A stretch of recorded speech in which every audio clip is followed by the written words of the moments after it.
now recognize Congressman Case. Congressman Case for 5 minutes.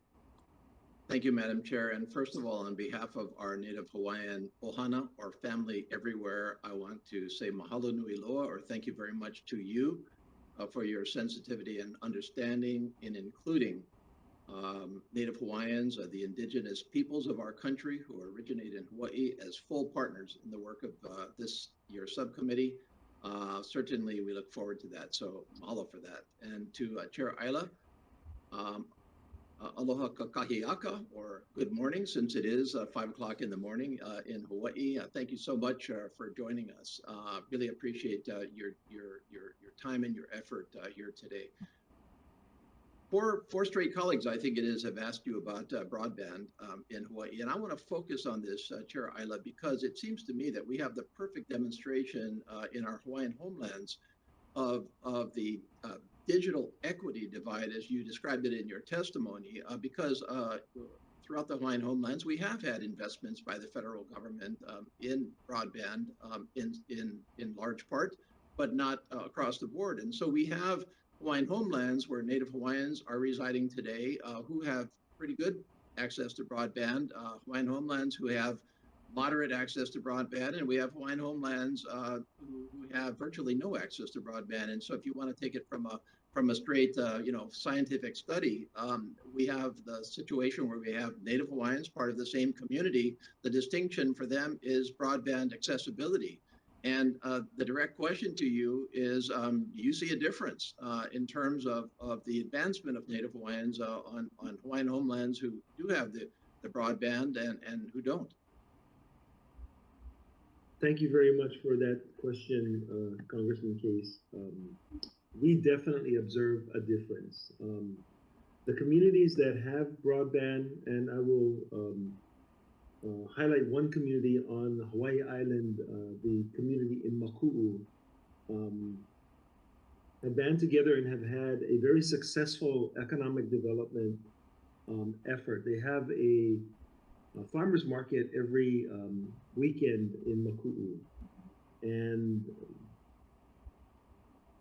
with partnering with a local utility, we've been able to authorize access to and provide access from the local utility to each one of the houses in that subdivision now.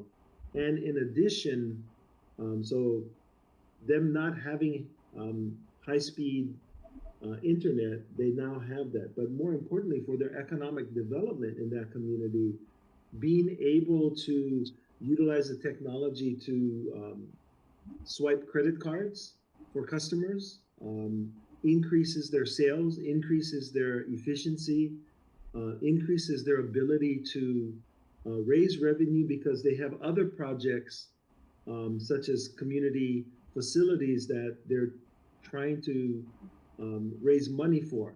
And so just by having partnered with the local utility to speed up the approvals, to implement and install the fiber in that area has meant a huge, has affected them positively in terms of self-worth, in terms of hope, in terms of their vision now is being expanded into other areas. And then we contrast that with our communities at South Point, where many of the pastoral lands, leases that are there don't even have water, might have access to limited electricity. So the elder residents of that community have no broadband. They have no access to telehealth. They have no access to education. They have no access to simple things that we take for granted, like looking up the definition of a word or a concept on Google.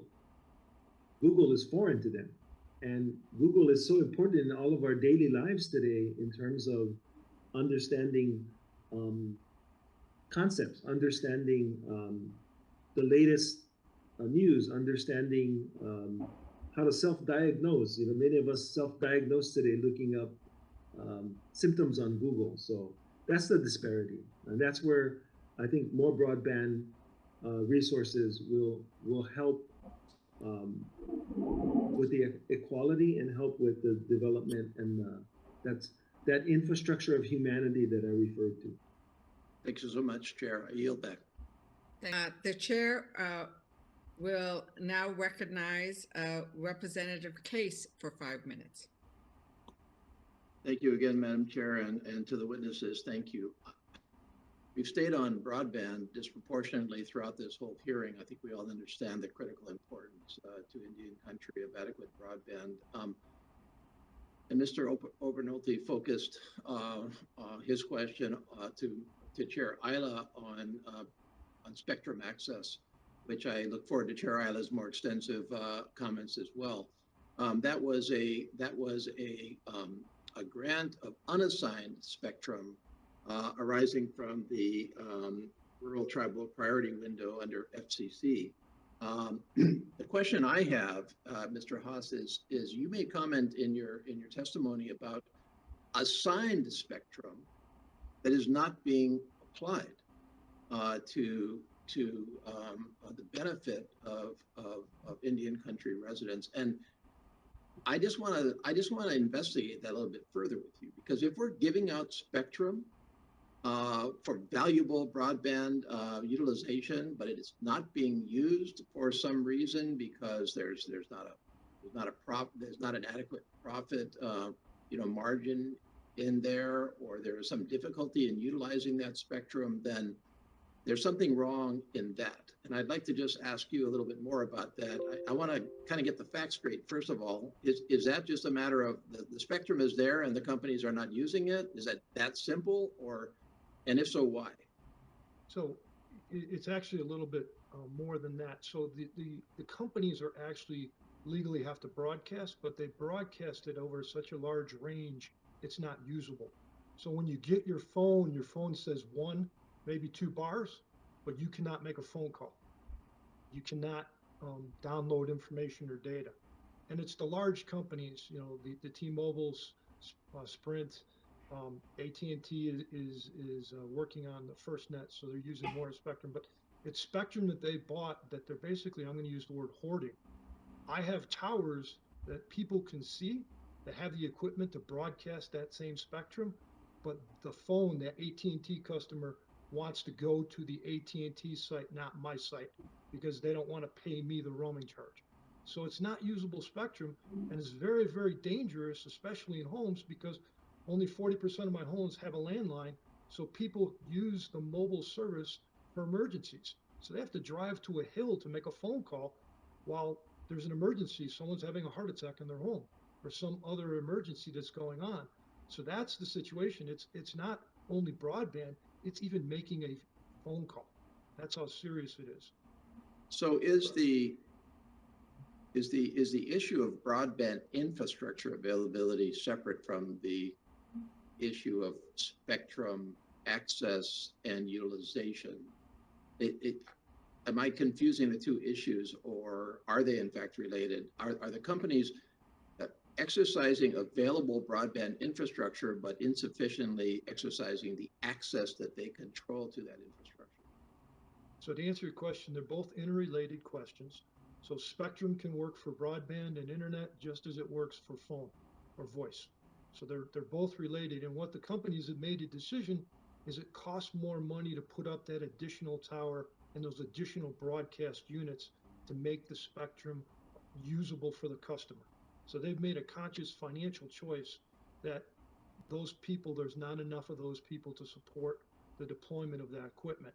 Yet they don't want to let the tribal entities utilize it on their behalf because they don't want to pay for those fees or have those customers leave their system to come to a roaming system situation. Okay, thank you, Mr. Haas. And also, Dr. Morris, I'm just going to make a request to both of you, because of course we can condition the grant of spectrum access on service to underserved communities.